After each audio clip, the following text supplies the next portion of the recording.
There's a moment that plays on repeat in my mind. It's 3 in the morning, and I'm lying awake, staring at the ceiling, watching the shadows shift as car headlights sweep across the room. And in that darkness, a single scene begins to unfold. It's a memory of something I said, something I did, or perhaps something I failed to do. And with it comes a question that burns like acid in my chest. How could I have done that? How could that person, the person I was in that moment, have made such a choice when I know better now, when I am better now? If you've ever experienced this, you know it's not just the memory itself that haunts you, it's the violent collision between who you were then and who you are now.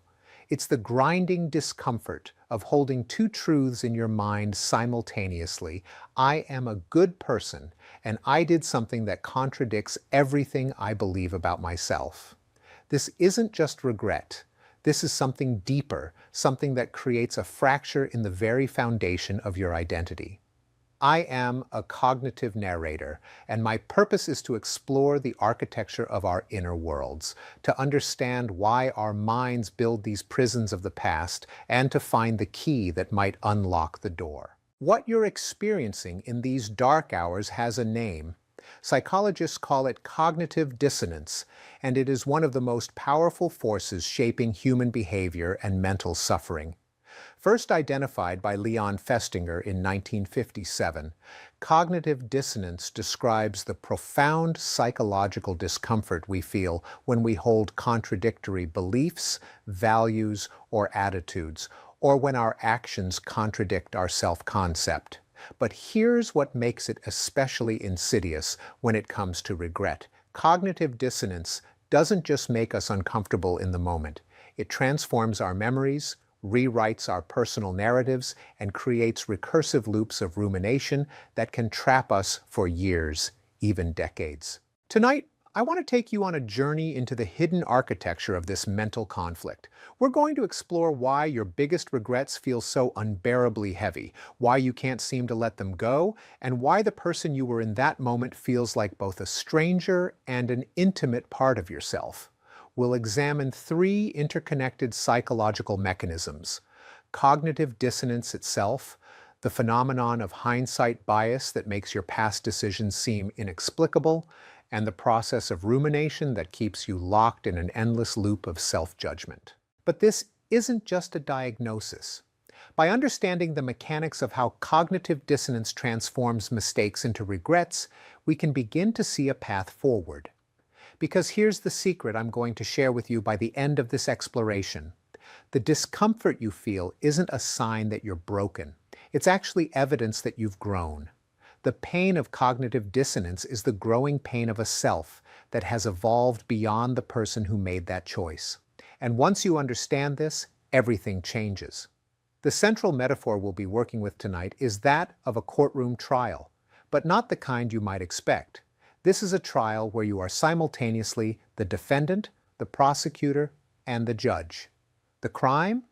A past version of yourself made a decision that the current you cannot comprehend or forgive. And the trial never ends because you keep presenting new evidence, re-examining old testimony, and delivering verdict after verdict, none of which brings peace. So let me ask you, what verdict are you trying to reach? What are you hoping to prove about yourself by endlessly reviewing the evidence of your past mistakes? Hold that question. We're about to enter the courtroom of the mind, and what we discover there might surprise you. Let me introduce you to Sarah. She's 42 years old, a project manager at a tech company, and by all external measures, she's successful. She has a loving partner, 2 children, a home she's proud of, and a career that provides financial security. But there's something Sarah can't let go of, something that wakes her up at 3 in the morning with her heart racing and her mind spiraling. 15 years ago, when she was 27 and working at her first corporate job, Sarah witnessed her colleague and friend Marcus being unfairly blamed for a project failure. She knew the truth. She had seen the emails. She understood that the failure was due to mismanagement from their supervisor, not Marcus's work. During the meeting where Marcus was publicly criticized, Sarah sat silent. She told herself she was protecting her own position, that speaking up would jeopardize her career, that Marcus would land on his feet anyway. She said nothing. Marcus was let go 2 weeks later. Today, Sarah is a manager herself, known for her integrity and her advocacy for her team members. She prides herself on creating a culture of fairness and transparency. She would never, she tells herself, let something like that happen again, and yet every few months, the memory resurfaces with crushing force. She finds herself Googling Marcus's name, wondering what happened to his career, composing mental apologies she'll never send. She lies awake cataloging all the ways she could have helped him, should have helped him, all the words she should have said. Here's what's happening in Sarah's mind, and perhaps in yours when your own memories resurface. Cognitive dissonance has created what I call a dissonance wound, a psychological injury that refuses to heal because it represents a fundamental violation of your self-concept. Cognitive dissonance theory tells us that humans have a powerful drive for internal consistency. We need our beliefs, values, and actions to align in a coherent narrative. When they don't, we experience psychological distress that motivates us to restore consonance. Leon Festinger discovered this through studying a doomsday cult whose prophecy failed. Rather than abandoning their beliefs when the world didn't end as predicted, members doubled down, creating elaborate justifications to resolve the dissonance between their beliefs and reality. But here's the crucial insight. When cognitive dissonance involves a past action that cannot be undone, the mind has limited options for resolution. Sarah cannot go back and speak up for Marcus. That timeline is closed. So her mind does something else entirely. It begins a process of endless reevaluation, constantly bringing the memory back into conscious awareness, examining it from every angle, searching desperately for a way to make the dissonance resolve. This is where hindsight bias enters the picture, and it transforms discomfort into torment. Hindsight bias is our tendency to believe, after an event has occurred, that we knew it all along. It's the reason you watch a mystery movie for the second time and can't understand how you missed all the obvious clues.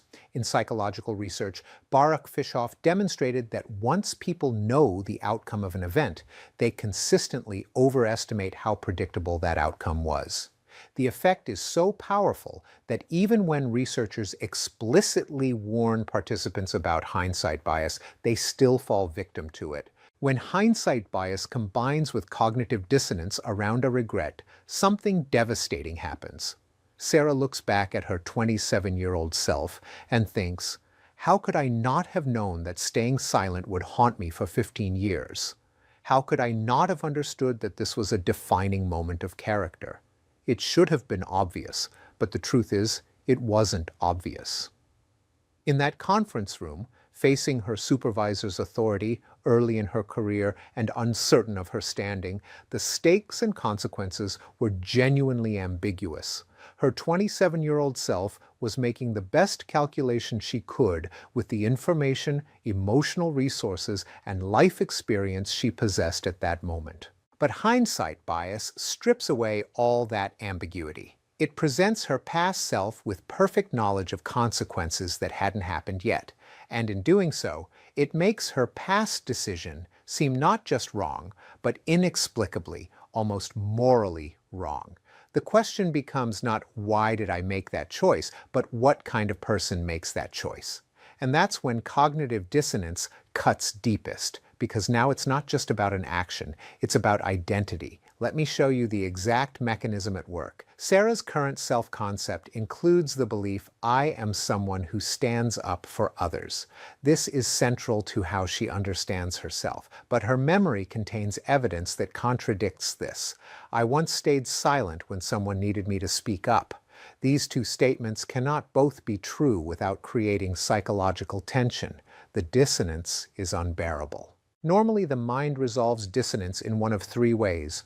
We change our behavior to align with our beliefs, we change our beliefs to align with our behavior, or we add new information that reduces the contradiction.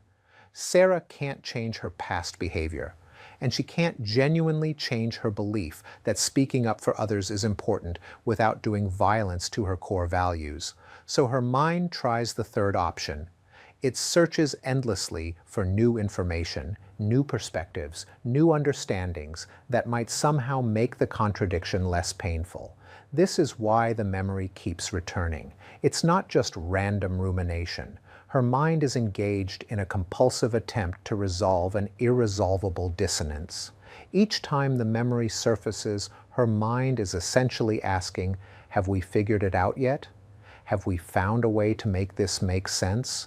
Have we found a way to be both the person who stayed silent and the person who stands up for others? And here's the cruelest part. The very fact that she can't let go of this memory, the very fact that it causes her so much pain, becomes evidence in the case she's building against herself. She thinks, if I were truly a good person, I wouldn't have done that. But also, if I were truly a bad person, it wouldn't bother me this much. So what am I?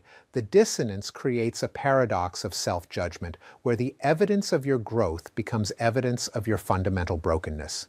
I've studied countless cases like Sarah's, and I've found that the regrets that haunt us most powerfully are rarely the biggest mistakes in objective terms. They're the ones that create the sharpest cognitive dissonance, the deepest contradiction between who we've become and who we were. The person who betrayed a friend but later became fiercely loyal, the parent who was neglectful but later became devoted, the partner who cheated but later built a relationship on radical honesty. These contradictions are unbearable because they suggest that we contain within us the capacity to be someone we now find morally unrecognizable. But what if I told you that this very dissonance, this very pain, is actually proof of something profound? What if the reason you can't forgive your past self isn't because you're still that person, but precisely because you're not? The courtroom of the mind is now in full session, and the prosecutor is relentless. Let's return to Sarah for a moment, because what happens next in her mental process reveals the emotional engine that keeps cognitive dissonance alive and makes regrets feel so impossibly heavy. It's not enough that Sarah remembers what happened. Her mind also generates what psychologists call counterfactual thoughts, detailed simulations of what might have happened if she'd made a different choice. She imagines herself standing up in that meeting. She scripts the exact words she could have said. Actually, I think we need to look at the full context here. Marcus's work wasn't the problem. She imagines her supervisor's reaction, Marcus's gratitude, her own sense of integrity intact. She plays these alternative realities like films in her mind, experiencing the emotions they would have generated, the courage, the relief, the pride. Counterfactual thinking is the engine of regret, and it's deeply rooted in our evolutionary psychology. The ability to imagine alternative outcomes is cognitively sophisticated and immensely useful for learning. If you touch a hot stove and burn yourself, imagining what if I hadn't touched it helps you avoid the same mistake in the future. But when counterfactual thinking combines with cognitive dissonance and hindsight bias, it becomes toxic. Here's why. Sarah isn't just imagining an alternative past.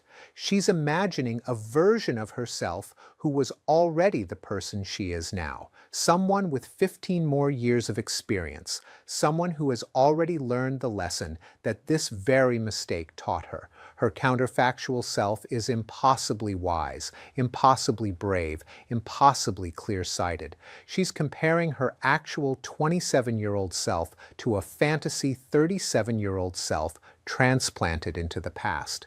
And then she judges her real past self for not measuring up to this impossible standard. The counterfactuals multiply.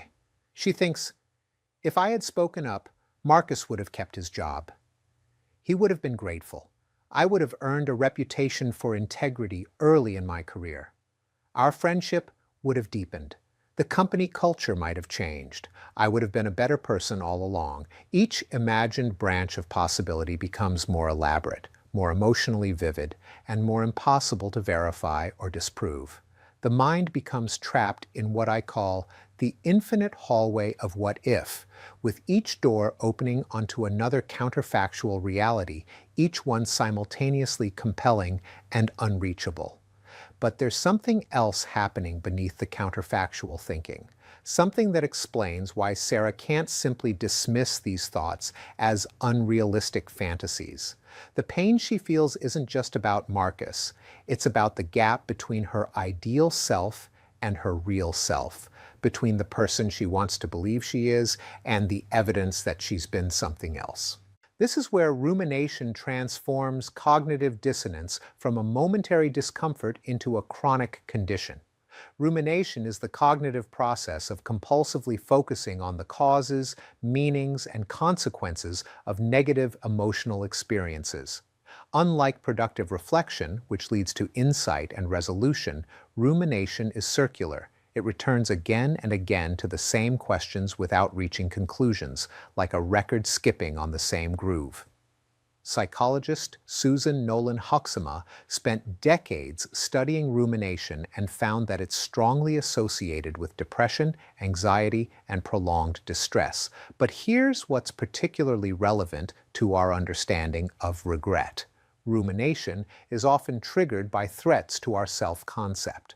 When something happens that contradicts our fundamental beliefs about who we are, the mind enters a ruminative loop in an attempt to restore coherence.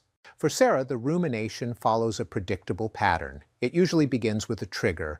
Perhaps she observes a junior colleague being treated unfairly, or she makes a decision that requires moral courage. The trigger activates the memory, and with it, the dissonance. Her mind then begins the familiar cycle, recalling the details of what happened with Marcus, imagining what she should have done, analyzing why she didn't do it, judging herself harshly for her failure, feeling the emotion of shame and regret, and then, this is crucial, asking questions that have no clear answers. What kind of person stays silent when their friend needs them? What does it say about me that I prioritized my career over someone else's well-being? If I could do that once, what else am I capable of? Can I trust myself? Do I even know who I really am? These questions are unanswerable, not because they're too complex, but because they're based on a false premise, that the self is a single, unchanging entity rather than a dynamic process that evolves over time. But the ruminative mind doesn't recognize this. It treats these questions as legitimate puzzles that must be solved, and it keeps working on them, turning them over endlessly, wearing grooves of thought deeper and deeper into the neural pathways of the brain. Neurologically, rumination activates the default mode network, particularly regions involved in self-referential thinking, like the medial prefrontal cortex and the posterior cingulate cortex. When Sarah ruminates about her past decision, these brain regions light up with activity, creating a state that feels simultaneously like deep introspection and mental paralysis. She's thinking intensely about herself, but not moving toward any resolution. The brain is spinning its wheels, burning energy, but making no forward progress. Here's the truly insidious part. The rumination itself creates new sources of cognitive dissonance. Sarah believes that a good person wouldn't be able to let go of a moral failure, so her rumination becomes evidence of her moral seriousness. But she also believes that a mentally healthy person should be able to move past old mistakes, so her inability to stop ruminating becomes evidence of weakness or dysfunction. She's trapped in a double bind where both ruminating and not ruminating seem to violate her values. And beneath all of this, there's a deeper fear that the rumination is actually trying to address, even though it can never succeed. The fear that if she stops reviewing this memory, if she stops prosecuting her past self, she might forget the lesson. She might become that person again. The rumination feels like vigilance, like a necessary penance that ensures she'll never make the same mistake. But it's not penance.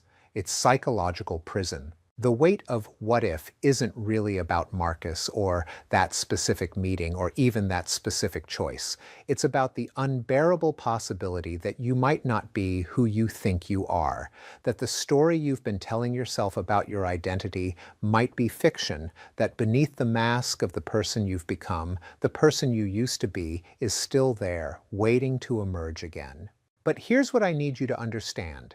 This fear is both profound and profoundly misguided, because the very existence of your regret, the very pain of your cognitive dissonance, is proof that you have changed.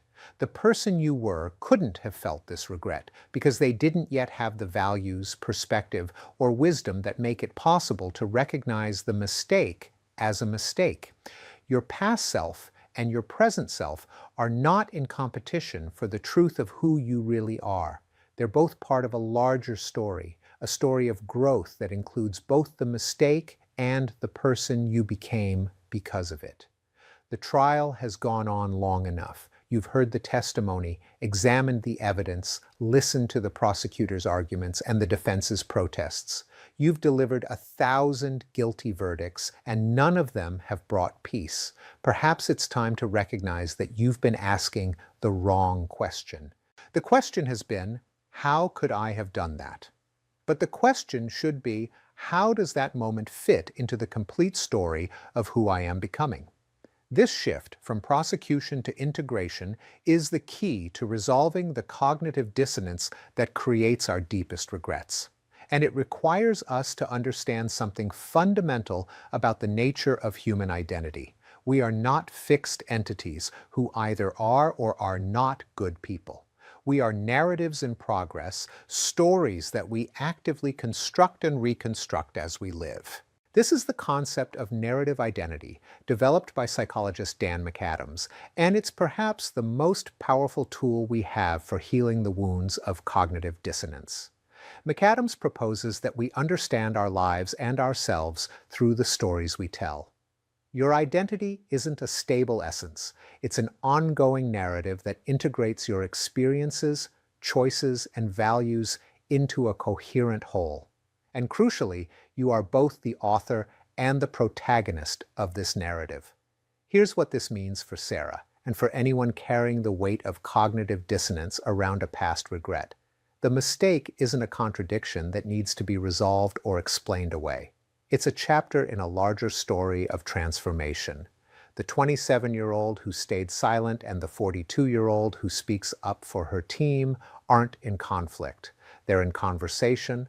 One became the other, and the journey between them is where the meaning lives. When I work with the concept of narrative identity, I often ask people to consider this. What if your biggest regrets aren't signs that you failed to be the person you should have been, but instead they're the exact experiences that taught you who you want to become? What if the cognitive dissonance you feel isn't evidence of a fractured self, but evidence of a self in the process of integration and growth? Sarah's silence in that meeting 15 years ago created a dissonance wound, yes, but that wound also became a teacher. It showed her, in a way that no amount of abstract moral reasoning could have done, what it feels like to betray your own values out of fear. It revealed to her the weight of silence, the cost of self-protection at someone else's expense, the particular flavor of shame that comes from being complicit through inaction.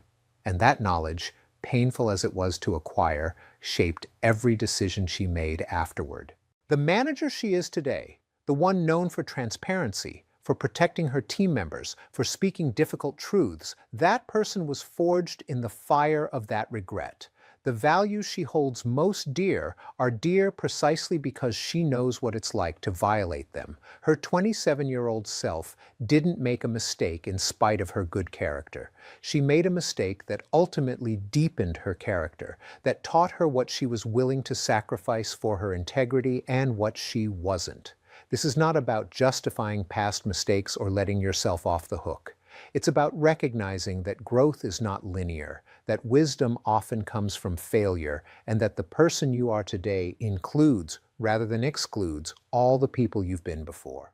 Cognitive dissonance tells us that contradictions are unbearable and must be resolved. But narrative identity tells us something different. Contradictions aren't problems to be solved. They're the raw material of a life fully lived. The story that includes both silence and speaking up is richer and more true than a story that pretends you were always brave. The story that includes both selfishness and generosity is more human than a story that pretends you were always kind.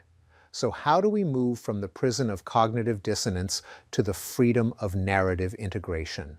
Let me offer you a path forward, a way to rewrite the story without changing the facts. First, you must practice what I call temporal empathy. Empathy not for others, but for your past self. This requires you to deliberately reconstruct the context of your past decision, not with hindsight's false clarity, but with genuine respect for the ambiguity and constraints of that moment. Ask yourself, what did I know then?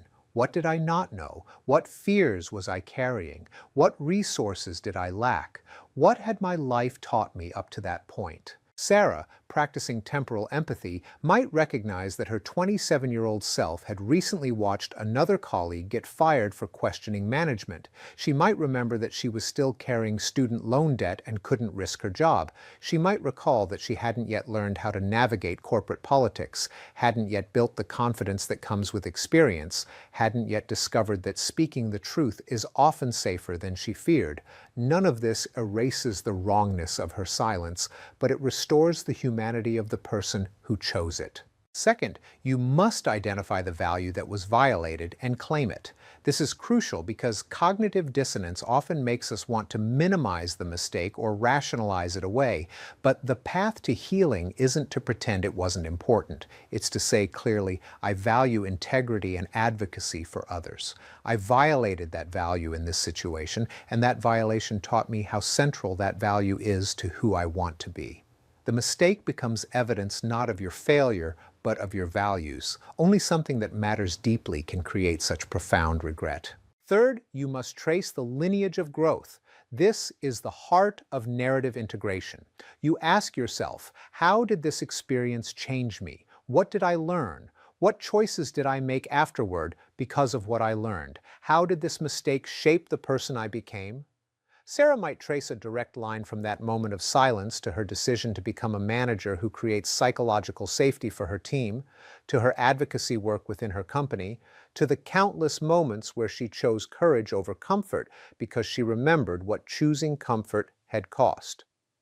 When you trace this lineage, something remarkable happens. The past mistake stops being a contradiction that threatens your identity and becomes instead a catalyst that explains your identity. The cognitive dissonance doesn't disappear, but it transforms from a wound into a scar, a mark that tells the story of healing, not ongoing injury. Finally, and this is perhaps the most radical step, you must practice what therapist Tara Brach calls radical acceptance of your own complexity. You are not a simple character in a moral fable, embodying only virtue or only vice. You are a human being capable of both cowardice and courage, selfishness and generosity, cruelty and compassion, often in rapid succession, sometimes in the same breath. The goal is not to become a person who never makes mistakes or never violates their values. The goal is to become a person who can hold all of themselves with honesty and compassion, who can say, yes, I am someone who did that, and I am also someone who learned from it and chose differently afterward. This doesn't mean you forget. It doesn't mean you stop caring about the harm you caused. It means you stop using the memory as evidence in a trial that can never reach a verdict. It means you close the courtroom and open a conversation between your past self and your present self that isn't about judgment but about understanding and integration. Let me return one final time to Sarah's story. Last year, she had an opportunity to reach out to Marcus. She found him on LinkedIn, saw that he'd built a successful career, and after weeks of anxiety, she sent him a message. She apologized for her silence 15 years ago, explained that she'd learned from her failure, and asked nothing from him in return. Marcus replied with grace. He thanked her for the apology, told her he'd moved past it long ago, and shared that the experience, though painful at the time, had ultimately led him to a better position at a company where he thrived. What struck Sarah most wasn't Marcus's forgiveness, though that mattered. It was the realization that she'd been carrying this regret for 15 years while Marcus had processed it, learned from it, and moved on within a fraction of that time. She'd been trapped not by his judgment, but by her own cognitive dissonance, by her inability to reconcile the person she'd been with the person she'd become. The message from Marcus didn't erase her regret, but it allowed her to integrate it differently. She could finally tell herself a story that included both the silence and the speaking up, both the fear and the courage, both the 27-year-old who protected herself and the 42-year-old who protects others. She could finally see that the cognitive dissonance she'd been suffering from wasn't a sign that something was wrong with her. It was a sign that something had changed. Your biggest regrets are not evidence of your failure. They're evidence that you've grown beyond the person who made those choices. The cognitive dissonance you feel is the growing pain of a self that has evolved. And once you understand this, once you stop trying to resolve the contradiction and start trying to integrate it, the weight begins to lift. The trial is over. You don't need another verdict. You need a story that's big enough to hold all of you, the person you were, the person you are, and the person you're still becoming. You need to understand that you are not defined by your worst moment, but you are shaped by it. There's a profound difference between those two truths. The cognitive dissonance that keeps you awake at 3 in the morning, reviewing the evidence of your past mistakes, is asking you a question. But the question isn't, how could I have done that? The question is, who have I become because of it? And that question, unlike the first, has an answer you can live with. I am a cognitive narrator, and I've spent countless hours exploring the architecture of regret, the mechanics of memory, and the prison of cognitive dissonance. And here's what I've learned. The key to that prison isn't found by proving your innocence or accepting your guilt. It's found by recognizing that you've outgrown the cell. The door has been unlocked by your own growth. All you have to do is walk through it, bringing your past self with you, not as a prisoner, but as a teacher. If this exploration has resonated with you, if you've recognized yourself in Sarah's story or in the mechanics of cognitive dissonance we've discussed, I want you to know you're not alone. Millions of people are lying awake right now conducting the same trial in their own minds. The work we do here, understanding these patterns, bringing them into the light, is how we begin to break free. I invite you to share your thoughts in the comments. You don't have to reveal your specific regret, but perhaps you can share how cognitive dissonance has shown up in your life or what it felt like to recognize hindsight bias in your own self-judgment. This community is built on the understanding that our struggles are universal, that in sharing them we diminish their power over us. And if you found value in this exploration, please consider subscribing. This channel is dedicated to understanding the hidden architecture of our minds, to making the invisible visible, to transforming the pain of psychological confusion into the clarity of understanding. We're all on this journey together, and every person who joins us makes the path a little less lonely. Until next time, be gentle with yourself, be patient with your past, and remember, the story isn't over yet.